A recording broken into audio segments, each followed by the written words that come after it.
Hey, sister girl. Hello. Oh my goodness. Yeah. All right. Welcome back, everybody, to another episode of Hey, Sister Girl. We're so happy to be back here with you tonight. We are going to start with a message from G. Hey, sister girl, welcome to a new episode. But if you missed it, last week we covered some phenomenal things. We talked about if you were new to carnivore, what should actually be in your kitchen. Robin shared some great things. We had a guest, Terry. She taught us if we're traveling, what we should carry and where we can stop. And then y'all know Denitra came behind that and shared everything that we should be asking our doctors for in regards to our health, what tests we should be looking for. Oh, she broke it down. And so this week, we have a new guest, but let me say this. Have you ever felt like you missed your window to heal? Like your weight is too high, the damage is too deep, and the doctors, you or your doctor may have really given up on you. You just feel like your weight is just out of control. If you've tried it all, come on now, pills, powders, portion control, and some even surgery, and somehow you still don't feel like yourself, this is the episode for you. What does that mean? You better call your girlfriend, go ahead and bring her in, share this, because this is the episode for you. Tonight, we're going to have some real stories. And guess what? Like always, we're going to start with me. This was me on the standard American diet. This is what I looked like, up, down. And most of us know I was even larger than that. But one of the things that we talk about what we should have in our bodies, no more than 1 teaspoon of sugar a day. So watch this here. If I showed this to you, you would say, that is healthy. Very good. Beans, nuts. Go ahead and grab it. But now let's go to this. I'm saying you should only have, and your body is telling you should only have 1 teaspoon of sugar a day. So now look at this. If you're only supposed to have 1 teaspoon, look at your food choices. What are you going to choose to eat? Look at this. You are at a function. They have a charcuterie board, but you're only to have 1 teaspoon of sugar today. That's not what I'm saying, baby. That's how God created us. See how well we are off track? But watch this here. What about your coffee and your tea? 1 teaspoon of sugar a day. So now, if I give this to you, I want you to take a look and see what on there you can eat to stay within your 1 teaspoon of sugar a day. You take a look at that. Well, for me, I would be doing that ground beef, that steak, that shrimp, them eggs over there for 1 teaspoon of sugar a day. And let me show you how you can find out if you've eaten too much sugar. If you look like any of this or know someone, that's a representation. And even my picture is on there down to the left with me taking a selfie. That is entirely too much sugar in your body. You're having a, a, a, a, a, um, a reaction to sugar, and it shows up like that. But if we did this, y'all would be ready to call animal control. But most of us look like that. So please stay tuned to this because we have another guest host. Thank you, B. Wendy, for sitting in for me. Y'all be back next week. But in the meantime and in between time, check this show out. You're going Awesome. Welcome, B. Wendy. We're so happy to have you. Thanks for being here, be Wendy. So, ladies, hey, sister girl, you all know me. I'm Denitra, your advocator, coach, educator. Soon, you all will recognize that advocator, coach, educator stands for ACE. That's what I want to be known at some point. I'm your ace in the hole. And tonight, we're not just talking about weight loss, we are talking about leaving a legacy in every area of our lives. We talk about how do we leave a legacy. So tonight we're going to talk about what it looks like to leave a healing legacy. You don't need another diet. You just need to make a decision. Of course, we recognize at this point that we've been lied to. We've been told to eat less. move more, take a pill, have surgery, and just wait for the scale to change. But if I told you your healing doesn't start on the scale, it starts in your cells. Metabolic healing isn't just about you, it's about your energy, your sleep, your hormones, your mood, and the people who are watching your choices every single day. Tonight, I am so honored that you all will get the opportunity to meet my friend and client, Be Wendy. Be Wendy is a woman who made a decision. She became super decisive about her health and healing journey. She said yes to her health. She said yes to eating real food. And guess what? She's not only down 22 plus pounds, she's showing up differently as a mother, as an advocate, and now has become a major light in her own community. You'll see how a 90-day metabolic makeover didn't just change her, it changed her entire family. That's what I mean when I say healing, it's a family affair. Y'all know that song? It's a family affair. So tonight, it's a family affair. So my role tonight, prior to bringing B Wendy on, is to continue to reinforce to you guys what it means to be on a metabolic healing journey. And remember, I am an educator, I am a teacher, so I'm going to show up teaching and educating. So, what is metabolic dysfunction? It is not just about gaining weight. I often say that insulin resistance, metabolic syndrome, it doesn't have a size, but it does have a look. And that look is in line with insulin resistance and its inflammation. And so, where do you see this inflammation happening at? You see this inflammation happening in your eyes, in your hormonal imbalance.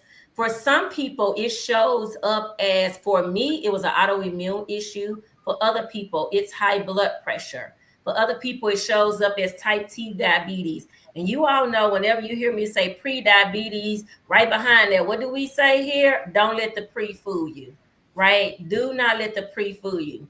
So this means you are metabolically unwell, right? And one of the first things that I super love about B Wendy is that she was able to identify as being sick. The first thing that we have to do is recognize that we are not well. The statistics tell us that 93% of Americans are metabolically unwell, which means that only 77% of people are walking around with a body that is functioning properly. And I often ask, which statistic are you in? I can confess today that I'm in the 93. I'm moving up in the 93, but I'm yet in the 93. B. Wendy was able to say the same thing about herself, is that I am not well. I want to get well. I want to get on my healing journey. And one of the first things that we did together was figure out her markers. So that's the first thing I'm going to say to you all tonight. And you're going to hear us talk about that a little bit, is you must understand your markers. No longer can you continue to go to the doctor and say things like, my doctor said all my numbers are good. What in the world does that mean? And B. Wendy is very candid. She's very free because she wants to be able to help. And she'll share that together we were able to identify her pre-diabetic status. She has a couple of doctors, labs that she had, but together, in our time together, we were able to discover that where her numbers were sitting was pre-diabetic. And anyone who is in the pre-diabetic range, you are also insulin resistant, right? Insulin resistance means that insulin is working overtime in your body. Y'all not getting along good, and it literally has basically shut down on you because it had to go get a lot of more insulin to keep the sugars low. You just heard G say that our bodies can only manage 1 teaspoon of sugar. And so we say that so often that I think that people really do not really conceive of what that is. So G put a picture up, but I just want you all to think about when you were a kid and you used a spoon to eat your sugar, to eat your cereal. That little small spoon, not the big tablespoon, right? We had a tablespoon and a teaspoon. That teaspoon is all the body can manage. When you have more than that in sugar in your body in any form, then you are developing insulin resistance. And so tonight we want to be able to deal with that. So you need that marker. You need to understand what your A1C is. And not most doctors are going to say they use the A1C to just say if you're diabetic or pre-diabetic or not. And we're saying tonight that we have to use that number for more than that. The 5.7 is where the doctor would say that you're in pre-diabetic range. We say starting at a 5 with some other markers to go with that, that you're insulin resistant. If your waist circumference is large. So for all of us that have bellies and we call them fupas and name them, that is a sign of insulin resistance. This darkness in our eyes, the skin tags that continue to form on your body. Some people say to me, "Oh, I've had these all my life." Okay, perhaps you've been insulin resistant all your life, because skin tags are a sign that sugar is not being properly digested in your body. And so this is your body fighting. When you hear us say inflammation, it's just like punching somebody in the eye, and it's this redness that happens, there's this swelling that happens. This is the same thing that is happening to us when we are inflamed. And so the goal is to get away from being insulin resistant. And so I want to show you a couple of pictures with B. Wendy's permission so that you can continue to see a physical manifestation. I've shared mine. Robin has shared hers. I think Robin has more pictures to share today. You've seen mine. If you haven't, go to my website. And then we are looking at things that we take lightly because we live with it every day. We have normalized it. So bear with me 1 second. I'm going to share my screen. Hang on. Stay with me.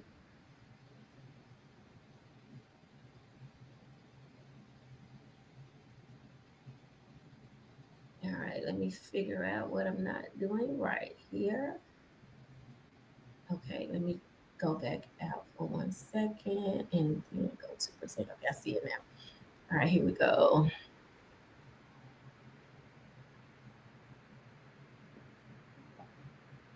Are you all able to see my screen? Is that a yes? Okay, because I can't see you all anymore. So this is one picture of me, Wendy. We started our journey together in early February. The picture on the left was a picture that B. Wendy sent to me. I said, "Hey, just send me a quick selfie." We were talking this weekend. I said, "Hey, send me a quick selfie." And we're just looking at these changes that appear to be subtle, but you can see some distinct changes that have happened. This means that we are becoming less insulin resistant. The goal is always to become insulin sensitive. So we call this transformation from inflammation. The idea is that we start to reduce inflammation from our bodies. Here's another picture of you, Wendy. This one, again, sent me early in her journey, same pants. If you look on the left-hand side, this was on February the 11th when this picture was taken. Again, we were having this conversation over the weekend. Hey, can you put that outfit back on and send it to me? And you can see the changes. This isn't a 90-day. We call it a 90-day metabolic makeover. Okay? All right, if you keep going. Now, this picture on the left is a much older picture, and B. Wendy will talk more about her full journey. But the other picture is a picture that we took. I took this picture of B. Wendy on Friday. We did a walk and talk to close out our metabolic makeover. And that's a picture of her on Friday versus this picture that she'll talk about. And then when I met with B. Wendy for one of our first times meeting in person, I was talking to her about the changes in her skin. And again, these are things that we kind of think are normal. And you can see the changes, the subtle changes that are starting to happen as she changes what she eats, how that is having an impact on her skin. All right, I'm gonna stop share. And so we want to keep reinforcing for you guys insulin resistance in a way that is real. We come here with real stories about what's happening with us. And so the last things that I want to share before I turn it over to be Wendy to share herself is the markers that you want to ask your doctor about. And I think I'm starting to say this weekly is you want to ask the doctor for a fasting insulin. What is that going to tell you? Are you making too much insulin just to process your food? So each time your body eats sugar, carbohydrates, whether it's plants, whether it's the sweet, tasty kind, whether it's a baked potato, anything that is plant-based is going to be sugar-based. It's not just about cookies and cakes, right? All ultra-processed foods start out as plants. Is it the seed oils? Is it the breading you're eating? When you are taking in food, your body immediately is going to wake up insulin. That fasting insulin will tell you if it is going to have to get more insulin. The A1C, on the other hand, is are you walking the line of diabetes and don't even know it? Right? So the A1C is going to predict whether you are pre-diabetic and whether you are diabetic. So you hear people say things like, hey, you got a touch of sugar. Oh, the doctor said I was borderline. Oh, I got time. I'm watching it. I am changing what I eat, right? And I do my head like this is because this is how people talk to me when I ask them these questions, right? And so I'm saying it to you to say, like, this is not a bold place to stand in when you learn that your A1C is a 5.6, a 5.7. This is not a bold stance to take about I'm not diabetic yet. Prediabetes is actually a culminating diagnosis from 10 years of running high sugar. It has taken you 10 years to get that diagnosis. You also want to ask your doctor about a CRP, that's a C reactive protein. It will tell you how inflamed you are, right? Most doctors are extremely concerned and worried about your overall lipid panel, and they say that your LDL cholesterol is high, and they immediately want to put you on a statin. And what we've been teaching here is that a statin is not where we want to go. And why don't we want to go to a statin? We don't want to go to a statin because the statin is going to lower your cholesterol. Your body needs cholesterol. What your doctor should be more concerned about is how your A1C and how insulin is working. This is where you advocate for yourself.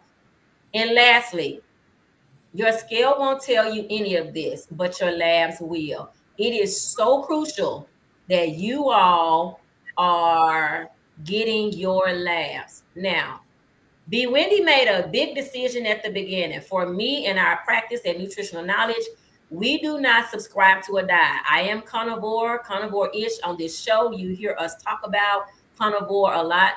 All of my clients that I work with are not necessarily carnivore. What we want you to understand is the importance of taking sugar out of your diet, decreasing sugar, decreasing the amount of carbohydrates that you are consuming. That is crucial to your healing because sugar is a toxin in any form.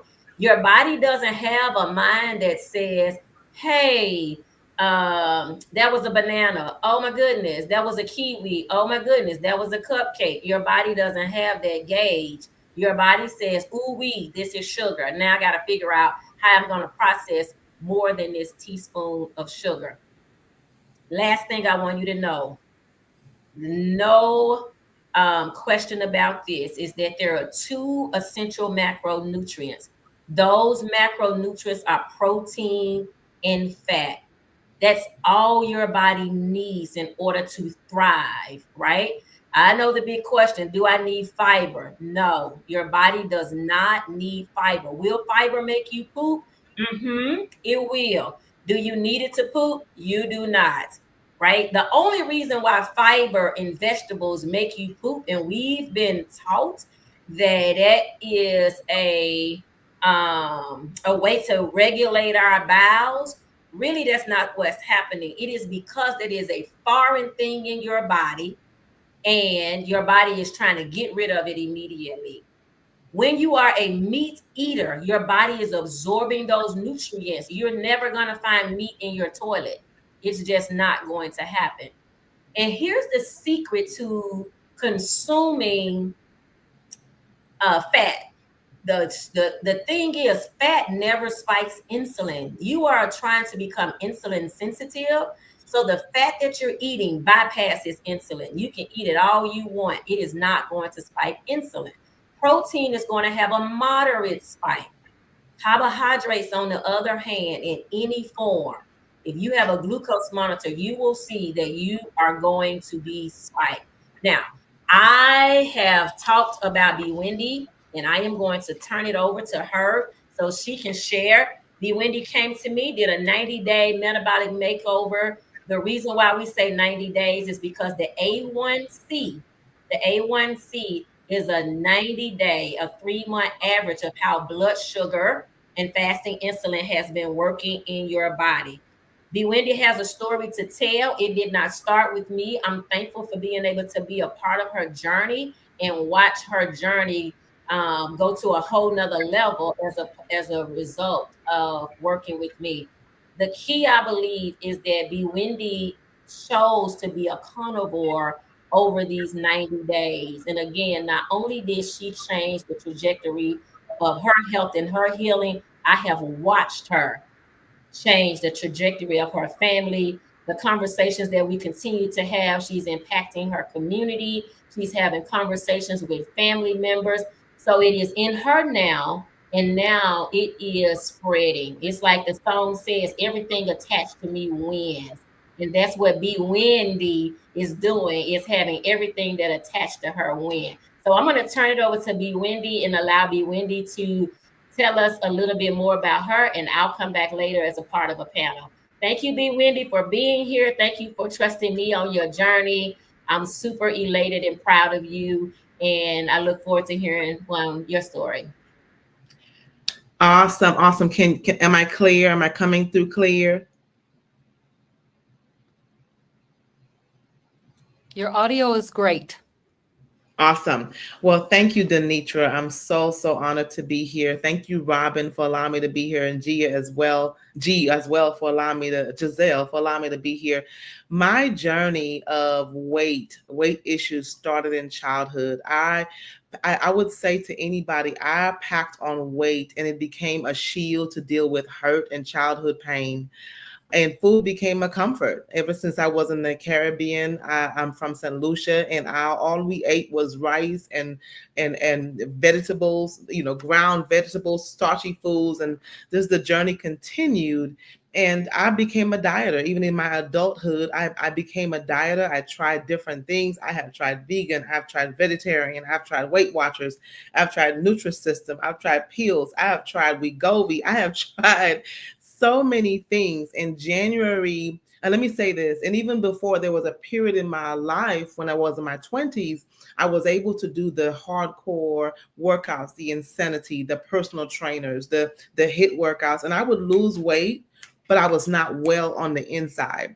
January 2024, I was at my highest of 370, and it was my decision to say, I choose to live. I will not continue in this way. And this was way before I met Denitra. This was way before I even heard the word carnivore.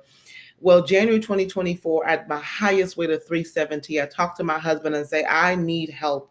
And at the time, the idea of help was a medical intervention called a surgery. I did my research. I was not going to do the gastric bypass, but I decided to do the gastric sleeve, which is called the VSG for short. And with the support of my husband, I did that surgery on June 26, of 2024.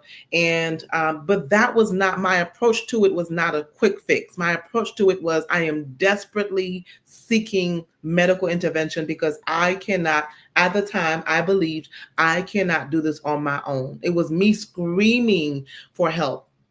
What I wish would have been done differently, I wish I had met a Denitra. I didn't meet a Denitra until after that. And so with my decision to say, you know what, I'm going to do something about this, I committed to a consistent lifestyle of intermittent fasting. January 2024, I was down 20 to 40 pounds before surgery. And then after surgery, I continued to just follow the plan, eat the diet that the bariatric nutritionist suggested. They suggested protein, they suggested vegetables, they suggested fruit. And even then just continued to intermittent fast. And still I felt lost. I still felt, I didn't feel satisfied. I didn't feel nourished. And I just struggled with, how, of course, with bariatric surgery, you have digestive distress because they take out a certain almost 60%, 70% of your stomach. And so you are struggling with what to eat and how much to eat. And when you do eat, you have digestive distress. You're constantly throwing up. It wasn't always bad, but there were several weeks I just struggled with how to eat. What do I do? Even if the nutritionist was telling me what to eat, it was just a struggle. Now, do I regret getting the surgery? No, I don't. Would I have preferred not getting the surgery and meeting a metabolic health practitioner? Absolutely, yes. And so how has life changed? So on February 7th, in fact, let me back up for a second. January 2025, the Lord led me to an event. There was an event and Denitra happened to be there, and she had about 15 minutes to educate people. And she brought the guns of education when it came to metabolic health. And immediately I decided, I don't know this woman, but she sounds like she's making some sense and I need her in my life. And so by February 7th, I booked a discovery call with her. And by the time we had to have our discovery call, I believe on February the 8th, she asked me, I want to say she made me, but no, she didn't make me do anything. But she asked me to enter my food journal for 3 days of eating. Y'all, I thought I was doing okay, right? I had counted calories. I was eating some fruits. I was a juicer. I juiced vegetables and fruit. I was making videos of my juicing. I thought I was doing good. When I turned in my food logs and we had our discovery call, it was Denitra Davis, metabolic health practitioner, advocator, coach, educator, who helped me see, girl, sister, honey, we're only supposed to have 4 carbs. Is it 4? We're only supposed to, she'll correct me, we're only supposed to have about 4 carbs a day, and I was having about over 40 grams of carbs. Denitra also taught me that carbs equals sugar. Now, I never heard that math. I thought you just counted calories. But Denitra taught me that carbs equal sugar. So not only was I eating high sugar, juicing, going straight to my bloodstream, right? Fruits and smoothies and all kinds of things, right? Protein shakes, you name it. I was trying to do the right thing, the thing that people told me that I needed to do. The grain, the protein bars, all the things. But not knowing that I was adding more damage to my kidneys, more damage to my bodies. When I got done with the discovery call, I just locked in. I talked to my husband, he supported me, and I locked in and I went in full throttle. And I decided I am going to embrace this carnivore plan of just eating meat. The carnivore plan, as you've probably heard on the show, is basically beef, bacon, butter, and eggs. Cheese does not bother me as it bothers Robin. I'm so sorry, Robin, but I love cheese. I love cheese, so I get to eat a little bit of cheese for sure. But with this diet, let me just tell you really quickly what has been different in my life. So first of all, let me just back up. So I was able to get my labs. My labs confirmed that there was prediabetes. Denitra was the first practitioner to help me understand, to help me realize that I had symptoms of pre-diabetic. My A1C indicated pre-diabetes, and of course there had been insulin resistance. And with that, I I noticed that as I, continue to embrace this journey, here are some examples of what I experienced as changes. Mental clarity. Y'all, I no longer have food noise. I know I don't know if y'all understand. Like, I no longer have food noise. People take Wegovy to shut off the food noise. People get on Ozempic to shut off the food noise. I'm not taking any injections. I don't take medications. I no longer have food noise. I also noticed that there was healing happening on the inside. The last time, if I can be as vulnerable and transparent, and I'm very open about my life, the last time I threw up was February 22nd. Then I threw up once on March 20th, and I have not thrown up again since then. There is healing happening on the inside of me. I also noticed that I continue to intermittent fast and fasting for longer, for 18 to 21 hours. I also noticed that I got involved in eating. These ladies haven't influenced me to eat beef fat. And so I have been diligent since April 29th. I have eaten beef fat every single day. I go to the store like a crackhead, calling ahead intentionally. Listen, I need some beef fat. It is part of my diet. I now understand what it means to eat until satiety, and I now understand how to look at food as fuel. I'm also able to master the fruit of self-control and discipline, that I can look at Snickers and no longer be tempted. I can look at, or somebody could have some other foods or fried foods and no longer be tempted. I get to create healthy, nutritious, nutrient-based foods for my family. I'm cooking more now than I've ever cooked in my life. I'm making meat muffins and shuffles and low carb, pancakes. I get to have fun. The other thing with this journey that I was able to do is really advocate for my family. Really, really share my heart with them and help them to get on the journey. We have a 6-year-old little boy. He's about to be 7 on the 13th, which is tomorrow. And I advocated, because of this program, I advocated for his labs. And that was a whole thing. But by identifying his labs at 6 years old indicated insulin resistance. And so we had a family meeting to help him see, baby, here's what insulin resistance means. And I explained it in a way that I thought made sense. If a doctor heard me, they'd be like, what did she say? But he got the message, and we shared in a way for him to understand why we cannot afford to eat some more cookies, why we cannot afford to eat mac and cheese.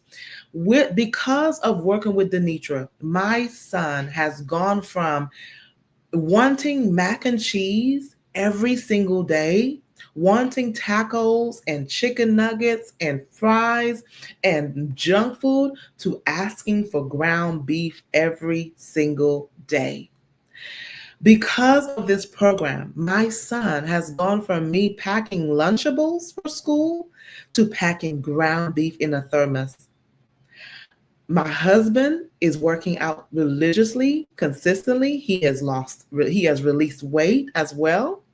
And so our whole family is healing metabolically. My son's mood is better. I can say, son, it's time for a nap. When I used to say that, he used to just start crying. I could say, son, it's time for a nap time. And he understands directives, and he's more clear. And I've had to advocate by sending a letter to the school, sending a letter to the church. I pack his lunches to church and to school. And this is a journey. And we just decided that we're going to be different. We decided as a family that we're going to seek metabolic health. And we're not going to look like the Joneses. We may be criticized. This may be a journey, but we are in it for the long haul. So I'm just so excited to just be on this journey towards optimal health. I am so excited, and I'm looking forward to continue to experience more results as I continue to heal from insulin resistance and move towards insulin sensitivity. Thank y'all. Oh, B. Wendy, that was amazing. Thank you for sharing. I just want to add one thing with B. Wendy. I watched her literally in the beginning, because I have this, I can see, and so I knew she had a son. I heard a couple of discussions. It was really hard for her to even have the discussion. So to see her go from No, no, no, no, no. You taking me too fast. I don't want to talk about that. Right? To writing letters to the school about dad and donuts, right? To writing letters to the church in these places that her son, we're talking about a 6-year-old who was eating Nutella and pizza rolls that is now singing songs about ground beef. Who knows that if somebody puts some fries in front of him, he's looking like, wait, did we change? Did something change? Hold up, I got on board and these folks got these fries here. Don't be trying to, trick me. So I'm just so excited about her journey and the journey that she has her family on. I was an elementary school teacher. I know what sugar does to our children. And so to see a parent, really say, let me see the labs, right? And advocating for herself, even when she was asking for labs. If you remember, B. Wendy, the doctor's nurse was like, who ordered these labs? Right? So learning to advocate for yourself, because doctors don't know it all. You have to be able to advocate for yourself. And I just want to say that, about B. Wendy and her journey. And so just had to say that kudos to you for what you're doing with your family. I absolutely love it. Love it. Love it. So glad to be a part of it. And finding ways that your son can still enjoy himself. What's the name of the car, B. Wendy, that he likes, that we were able to say, hey, would you like this toy car versus something to eat? I can't remember the name of it. Yeah, so we talked about your favorite car is a McLaren, and how do Okay. you want your McLaren to drive? We wouldn't want to put sugar in our McLaren, right? Because if we put sugar in our McLaren, it's going to be slow. It's not going to function the way that it needs to function. So we even got him a couple McLarens for his birthday to remember Oh, that. Absolutely. All right, Robin. Sorry, dear. no problem. Thank you so much, B Wendy. And I did drop B Wendy's YouTube channel in the chat. And everybody can go and pick that up and go and subscribe to B Wendy's channel. So I'm talking a little bit from another perspective on healing. And so a lot of you have probably heard my story, but I struggled so much. I was the perpetual dieter. I was the person who was always on a diet. And I had these issues that I was dealing with that I literally thought I would never be rid of. I would always be dieting, going up and down. I'm going to just show one picture really quick here. I have one handy. So let me share this screen. Yeah, this one. So, I was on this diet roller coaster. This is me yo-yo dieting over the years. And so what you see here is just, this was me. I got married in 2008. Look how skinny I was, but look at my arms. I was like skinny, but not healthy, or what I would call skinny, because I was about 135 pounds in that picture. And then the next fall, this is me. The next picture is me, that very same year, but that fall. So I would go on these diets. I did all of the diets that you can think of. Like I did Weight Watchers, I did Atkins. And I thought Atkins was pretty amazing, but of course, you weren't supposed to stay on Atkins for the long term. You were supposed to like increase the carb ladder. When I increased carbs, I always fell off and I would yo yo. And so I would go up and down and up and down. And basically, my entire life since the age of 11, I was yo yo dieting. Um, and so I really struggled with it. I kept messing up. I kept falling off the wagon because I feel like the food noise, and Denitra talked, I mean, I'm sorry, B. Wendy talked about that food noise, like not having to deal with the food noise anymore. I just thought this was a natural state of being, that you always think about food, you always talk about food, you're concerned with what you're going to be eating. and all the time. And I found out that that actually was not a normal state of being when I went on carnivore. So I struggled with it, and I felt bad about myself because I knew as soon as I ate something, I would be back on the roller coaster again. I would be gaining all my weight back. And it seemed like it'd take forever to get the weight off, but it would be immediately come back plus 10 more pounds or 10 of his friends. So this was the diet roller coaster that I was on. The other thing that I dealt with really struggled with was chronic eczema. So I had eczema flare ups. Even in my wedding picture where I was looking pretty good, I still had eczema around my eyes and around my mouth. And you can kind of see it here. I had eczema on my hands. You can see this picture. I was looking pretty small, but my hands were like blistered up. I'll show you a picture of that.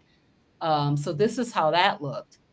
I struggled with this look, and I think Denitra mentioned this, right? The dark circles around the eyes, that this is an indicator of insulin resistance.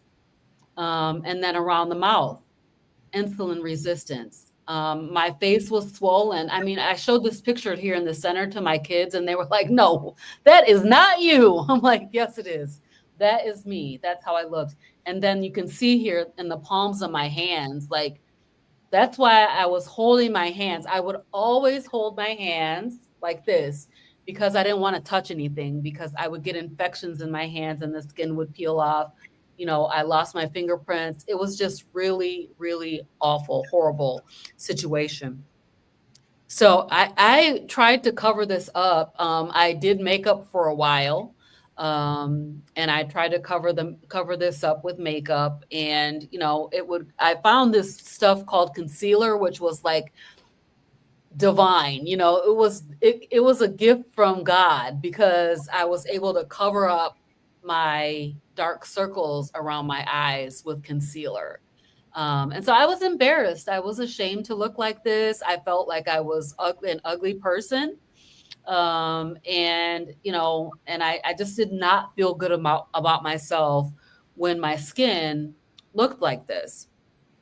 And then the last thing was the chronic anxiety. So my anxiety was very, very high. I want to talk a little bit about anxiety because basically I in about 2008, I went to the hospital with what I thought was a heart attack. And they kept me in the hospital overnight, and come to find out it was a panic attack. And that was the first time I had a panic attack, not the last time that I had a panic attack. I was very afraid to drive and cross over. So I've always had this kind of fear of heights, but I was afraid to drive over overpasses, and really, really struggled with it to the point where I would almost literally stop before crossing the overpass. My anxiety was extreme. And so that was 2008. I went to the hospital.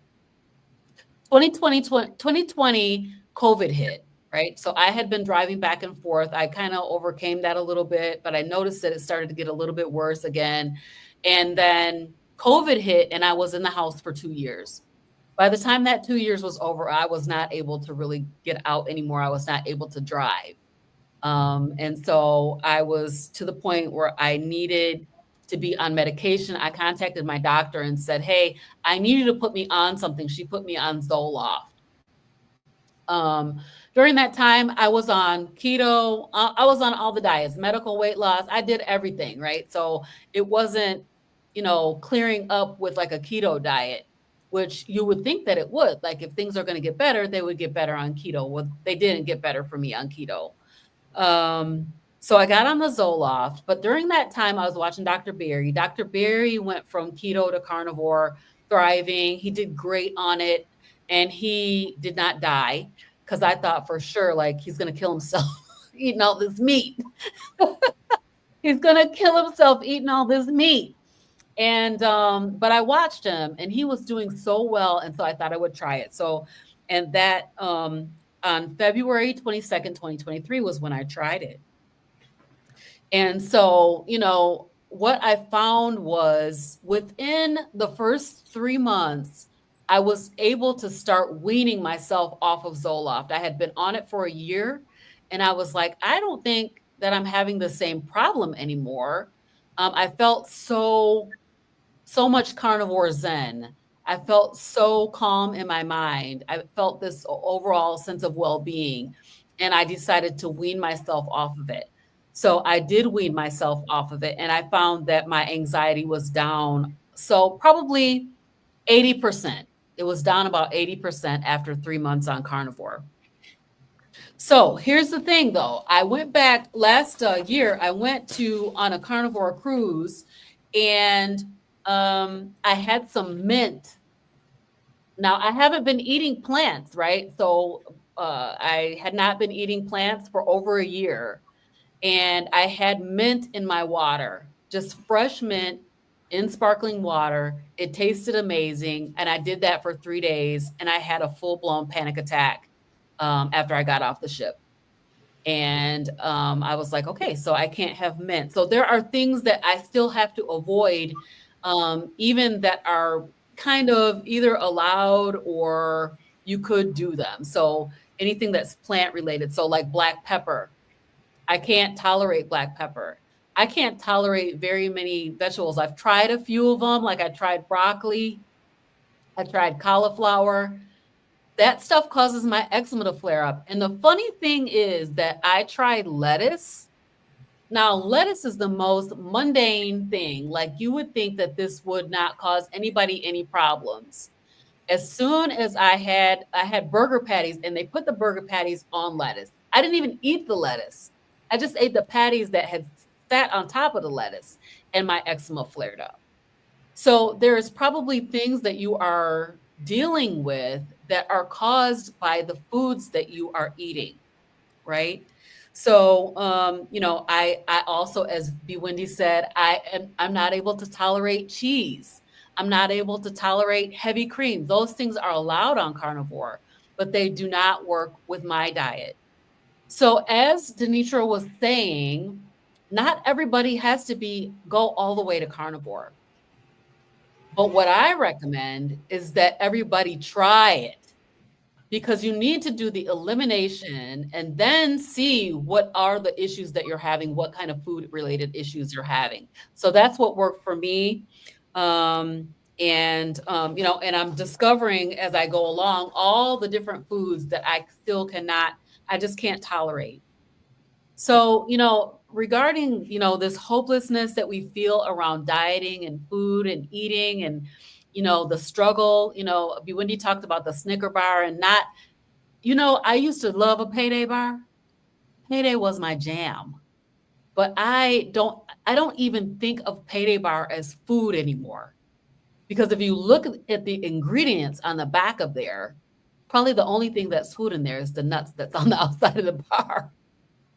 And so, you don't, you will be rid of that food noise, the thing that tells you that I must have potato chips.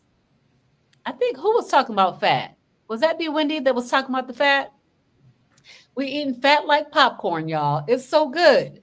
Beef, crispy, crunchy. It's delicious, and it gives you that snacking vibe. If you need a snacking vibe.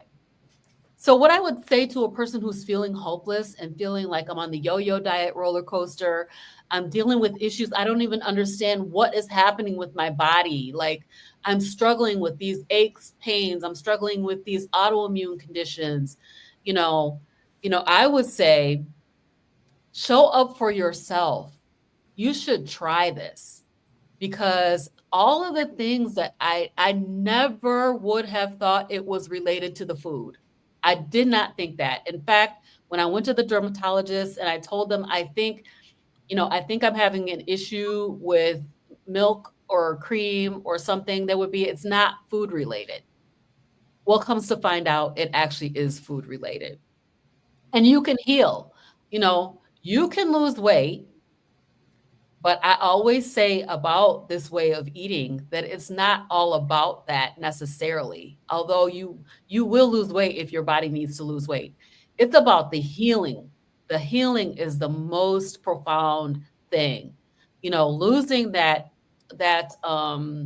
brain fog that you didn't even know that you had until it goes away, and it's like, oh my God, I can think straight. And all of the things that you may not need to deal with in the future if you change your diet today. So, you can heal. My journey doesn't look like everybody's journey. Some people can have a little bit of pickles. Some people can have a little bit of olives. Some people can have a little bit of this or that. But I am a person who has extreme food sensitivity for some reason. In a way, I think it's good and bad. In some ways, I'm thankful that I can't have cheese because cheese is highly addictive and it's easy to overeat it. But when I eat cheese, my hands blister, my hands boil from the inside out. So it's like not worth having. And so, anyway, we're going to go into a panel. Y'all ready? Just before we do that, Robin, I want to say two things. And thank you for sharing your story. Every time I hear it just a little bit different.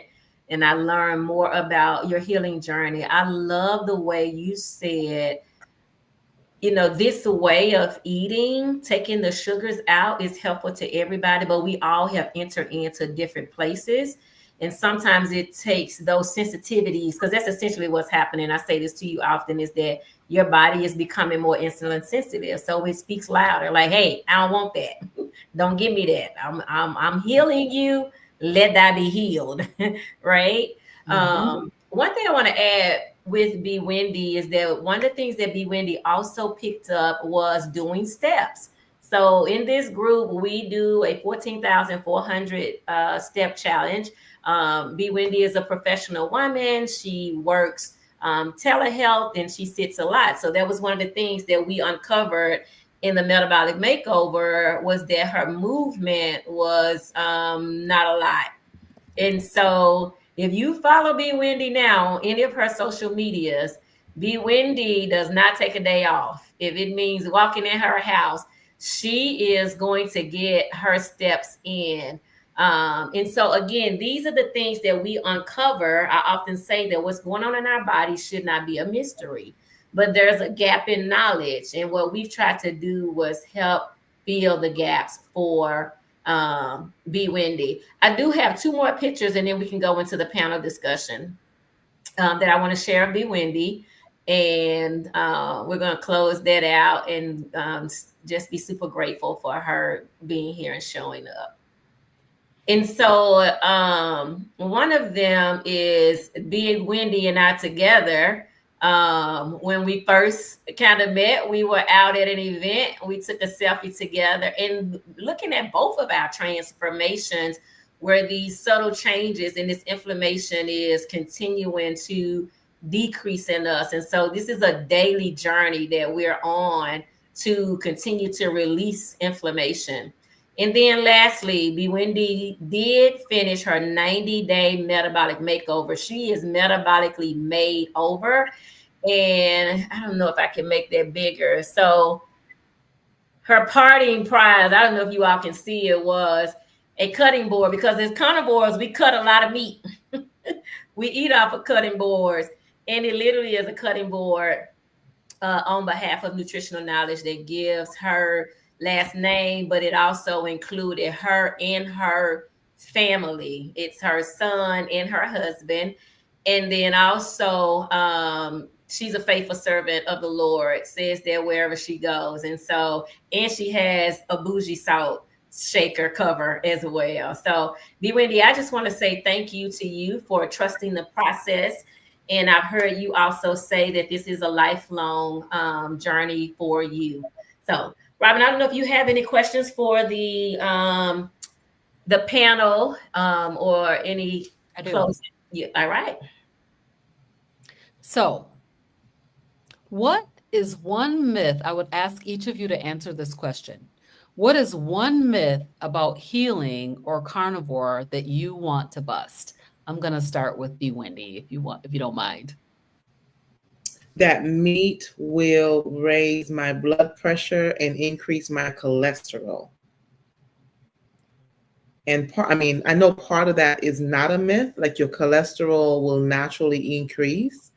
But through working with Denitra, my PCP was getting a little bit low. Oh, your cholesterol is high. But Denitra encouraged me to go and get a CAC. And a CAC is a coronary artery calcium score. I may have that wrong. But with that test, it was able to, even the tech was like, the tech said, I wish every person over 30 would come and get this test, because normally it's too late. People find out they have a lot of blockage around their heart. A healthy CAC score is a 0. Mine is a 0. And so the myth is that meat is going to somehow be too much. It's going to raise my blood pressure. It's bad for me. It's going to raise my cholesterol. But here I am. I have a healthy CAC score. Thank you, B. Wendy. All right, Denitra, what is one myth about healing or carnivore that you want to bust? Yeah, so for me, it's the salt. It is people telling us that salt, again, is going to raise blood pressure. You can't eat too much salt, stay off the salt. I remember buying Miss Dash type stuff so that I wouldn't have too much salt. And now I know that my body craves salt. When I take all of the preservatives out, my body is craving salt. And when you go to the hospital, when you're dehydrated, that's the first thing they do is put you on a saline drip, which is salt. And so I also say that, the Bible says we the salt of the earth. So wow, how can that be bad? And so that was the myth that really turned around for me, is that all I needed was salt. I mean, it's all I season with now. I don't use any other seasonings besides salt. And so I try to encourage people, eat salt. You got to get a quality salt. The salt at the restaurants on the table, the one with the little umbrella, that salt has sugar. You should not be eating that salt. This is where we have to read ingredients. But a quality salt is really healthy for you. It helps you with hydration. Remember, carbohydrates impact your hydration. It sucks the fluids out of you. That's what sugar does. All right. There's a question from Robin in the chat.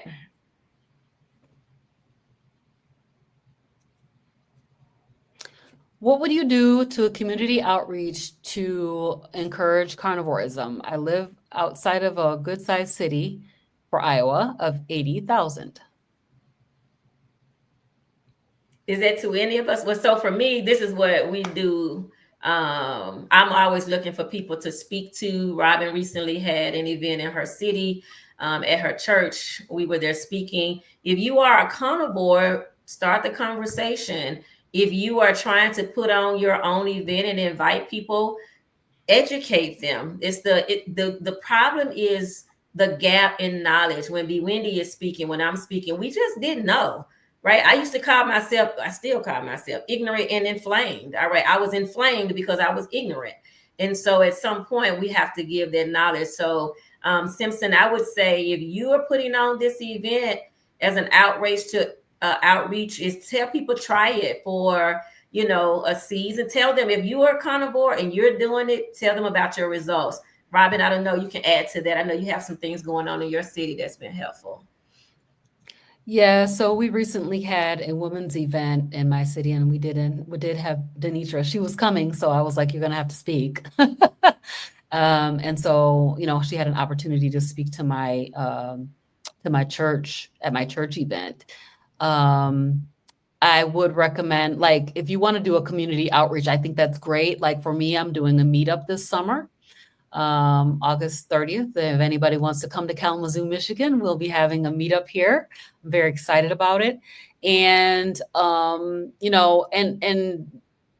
then we're going to talk about it. We're going to talk about eliminating sugar from your diet. Because that's really the bottom line of what it is that we're trying to do is we really need to eliminate as much sugar as we can from our diets. And we know that, that sugar is a problem for us. So, Wendy has something that she wanted to add to that. Even if not big community, just some things that you may be doing to spread the word. I don't have anything specific. I know she's asking specific to Iowa. I think, there's a saying, if you're looking for a change, I'm probably going to mess this quote up, but being the change. And so what can I do, Simpson, on a small scale? And whether, one thing Denitra says is reach one, teach one. And so how can I start for you? It may be starting on your social media platforms. It may be creating a YouTube channel and just sharing. It may be joining. There's probably another carnivore. There has to be another carnivore in Iowa. There may be some carnivore groups that you can find specific to your city. But that's a very good question. Is definitely, what can I do in my sphere of influence to be able to sound the alarm and to be able to stick and to be able to share and just be a good example of what it means of somebody who chooses the proper human diet and not continuing the standard human diet, which makes us sad because it's a sad diet. Right. So I want to say this because one of the ladies that's in our Marco Polo group does this, and I think she has a business card. And she does pass that business card out, and it has a list of all of the doctors and influencers that she thinks are, voices in the carnivore space that people should watch. So, people like Dr. Berry, Dr. Tony Hampton, Dr. Chafee, among others. And so she created a business card and she passes that card out to people. And encourages them to go and take a look for themselves at some of these influencers. So that might be another thing that you could do. Have And another the last couple thing of comments you could do is and send them some of these videos. Maybe a place to start as well. It may, start with just a few of you. Robin, can you mention the group that you have in your city now that's working toward carnivore? Sure. Yeah. So the outcome of my women's conference was that we have had a number of people who have actually started carnivore. I had let's see, 1, 2, 3, 4 people so far who have started. They each started out with a 7-day challenge. We put that 7-day challenge out here a couple of weeks ago, and they all started on that 7-day challenge, but have all continued for at least a second or maybe a third week. So it's really very cool. And that came out of, I've been talking about it for 2.5 years almost. But Denitra came and they was like, ooh, let's go. I told Robin that the Bible says one plants and one waters and God gives the increase. We all in this thing together. So right. Yeah. So I have two comments here that I want to bring up. I know we're like over time, but Darlene is saying, I was talking with my sister in Michigan and we disagree greatly about me being a meat eater. She's the older sibling and feels that if I'm carnivore, I should be in better health. So there's a lots of questions that I have for you, Darlene, related to what it is that you're eating. How long have you been carnivore? What kind of health-related issues did you have before you started carnivore? So if you want to have a conversation on the side, you can email me. I'm going to put my email up. I'll put my email in the chat. But yes, so healing takes time, and I'm not sure. I think, Darlene, that you have been doing carnivore for a while. I would be interested to know if what else are you eating? Are you eating anything other than meat? Are you eating red meat, fatty red meat? So there's lots of questions that I have that come along with your comment here. So I'm gonna put my email in the chat so you can email me. Any comments on this, ladies? I agree with you that healing takes time and healing isn't pretty. So, of course, we show our cute before and after pictures, the best ones that we can find, considering, right? But healing isn't pretty. Like, it doesn't smell good. I mean, we're inflamed. Inflammation it's dirty business, right? The whole goal is for us to clean up. So I think the fact that you are a meat eater, you will start to see some indications of that. But remember that the work starts on the inside out. Your body is releasing those toxins off of your organs first, is where you want the healing. So when we get on the scale and the scale's not moving, that work is happening on the inside. So again, as B. Wendy has said, the way that I am saying is, hey, just continue to trust the process.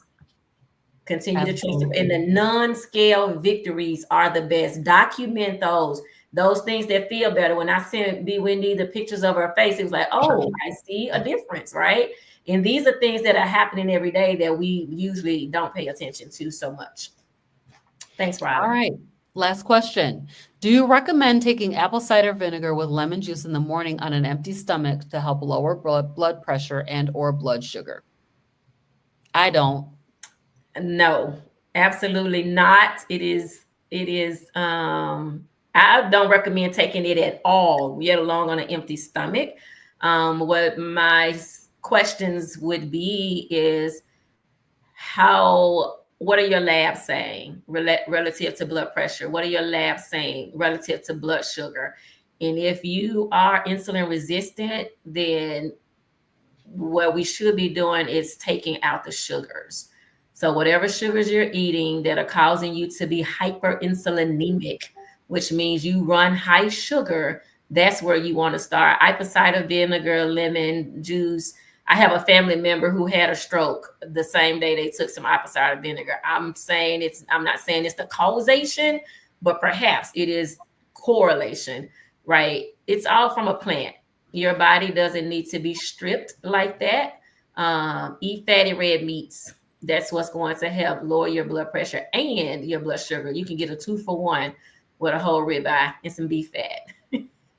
Absolutely. Absolutely. All right, I think we're getting ready to wrap it up, ladies. So Be Wendy, I just want you to tell people. I did drop your YouTube channel in the chat, but can you tell people where else they can find you? Yes, absolutely.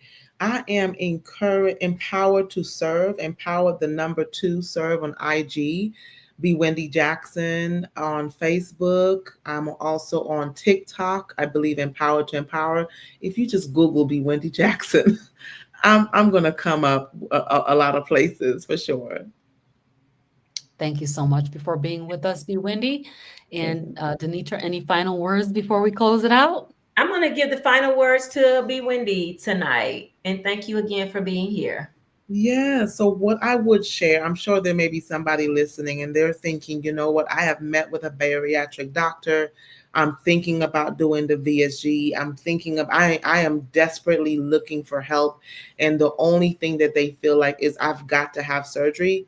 I would just say before you go that route, find you a metabolic health practitioner.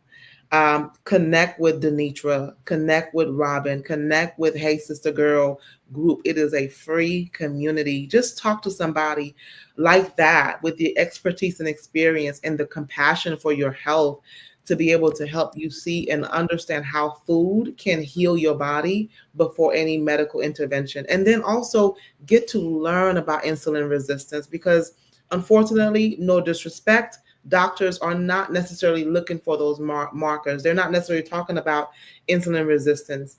But find out and educate yourself about those things first before you go the distance of seeking surgical intervention or even medical injections and things of that nature. Thank you, B Wendy. Robin? All right, you guys, we'll see you back. Same place, same time next week. See you next Monday. Bye, everybody. Bye, Bye. everyone. Thank y'all.